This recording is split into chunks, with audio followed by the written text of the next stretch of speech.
Salam sejahtera dalam kasih Tuhan Yesus Kristus.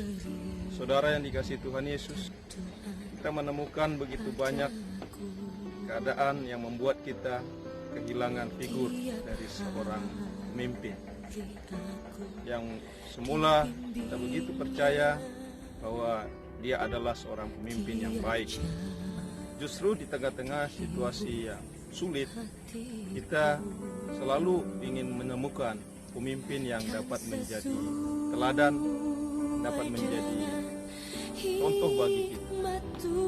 Rasul Paulus mengatakan dalam Filipi pasal yang ketiga ayat 17, ikutilah teladanku. Paulus meneladani Kristus, maka dia berani mengatakan, ikutilah teladanku. Karena tidak ada teladan yang lain selain daripada teladan yang sudah diberikan oleh Kristus, yang mau berkorban, mati, dan menyelamatkan kita. Rasul Petrus mengatakan, untuk itulah kamu dipanggil, yaitu kita untuk meneladani Kristus.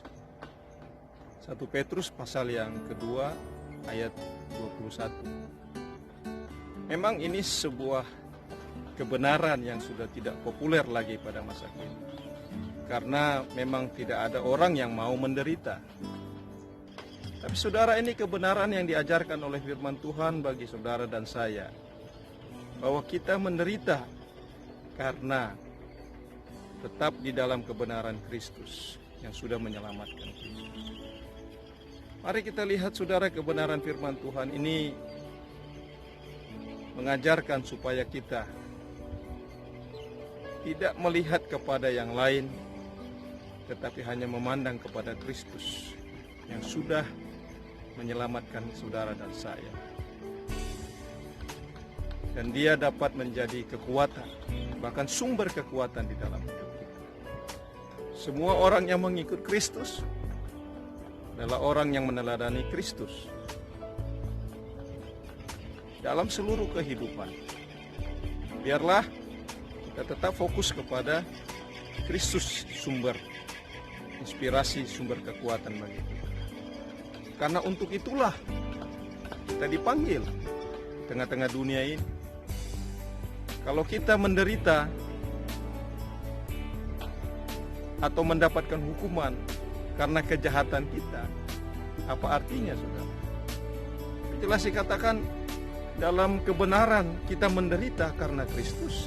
Itulah teladan yang sudah dibuat oleh Yesus untuk kita ikuti dalam kehidupan. Jadi kita tidak dapat menghindar dari penderitaan karena salib. Kita harus pikul salib. Salib itu harus dikenakan di bahu kita, di dalam kehidupan kita. Salib Kristus bukan hanya sebuah aksesori atau hiasan saja, tapi dia adalah bagian dari hidup kita yang sedang meneladani Kristus. Petrus, murid yang mengalami hidup bersama dengan Tuhan Yesus, meneladani Kristus. Rasul Paulus yang mengalami pertobatan dan bertemu dengan Yesus, dia meneladani Kristus. Maka siapapun yang percaya kepada Tuhan Yesus Kristus, kita harus meneladani Kristus. Dia adalah sumber kekuatan.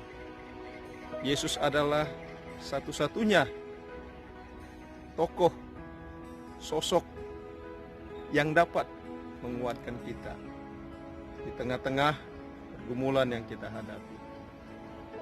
Karena tidak ada penderitaan yang lebih berat daripada penderitaan yang sudah dialami oleh Kristus untuk memikul salib, menebus dosa saudara dan saya.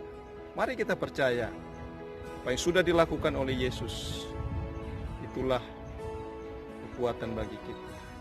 Itulah sumber teladan yang benar bagi kita.